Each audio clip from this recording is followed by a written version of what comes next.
মুর্শিদাবাদের বেলডাঙ্গায় বাবরি মসজিদ বানানোর জন্য উদ্যোগ নিয়েছেন হুমায়ুন কবির। জনতা উন্নয়ন পার্টি করে নিজেই মুখ্যমন্ত্রী হতে পারেন বলে নিদান দিয়েছিলেন এই সাসপেন্ডেড নেতা। প্রকাশ্যে বলেছেন বিজেপির সঙ্গর কথা। এবার এক বিজেপি ঘনিষ্ঠ নেতা বাবরি মসজিদ নিয়ে সরব হয়েছেন।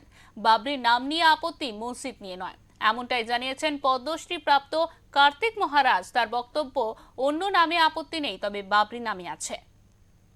বেলডাঙ্গায় ভারত সেবাশ্রমের অফিস, সেই বেলডাঙ্গাতেই বাবরি মসজিদ নির্মাণ।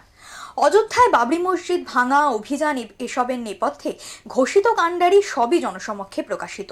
তারপরেও সেই গেরুয়া মনে আঘাত দিয়ে বেলডাঙ্গাতেই বাবরি মসজিদ তৈরির কথা বলেছেন হুমায়ুন। শাসক দল থেকে বিতাড়িত হয়ে নয়া দল গড়েছেন, নিজেই মুখ্যমন্ত্রী হতে পারেন এই নিদানও দিয়েছেন। সাধারণ মানুষের বুঝতে বাকি নেই যে বিজেপির ঘাটে দড়ি বেঁধেছেন হুমায়ুন।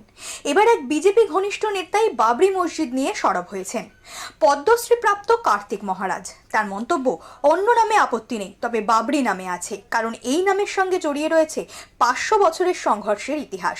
मस्जिद तो अभी हरदम हो रहा है, लेकिन बाबरी नाम से मेरे हमारा आपत्ति है। वो नाम दूसरा नाम होगा अच्छा होगा। जो बाबरी लेकर के भारत में बहुत लड़ाई हुए हैं, 500 साल से लड़ाई हो रहा है।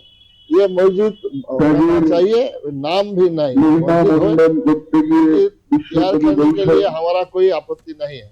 मंदिर भी हो रहा है, नया नया मंदिर, लेकिन बाबरी नाम से मेरे हमारा बहुत अभी तक रहेगा। जो अशांति करने वाला वो अशांति करेगा, शांति वाला वो शांति बजाय रखेगा। মসজিদ নিয়ে ভোটের ময়দানে খেলছেন হুমায়ুন। 100 আসন জেতার নিদান দিয়েছেন তিনি। মসজিদের নাম বাবরি দেবেন নাকি বিজেপির চাপে পড়ে বদলাবেন তা অবশ্য সময় বলবে। ব্যুরো রিপোর্ট, ওঙ্কার বাংলা।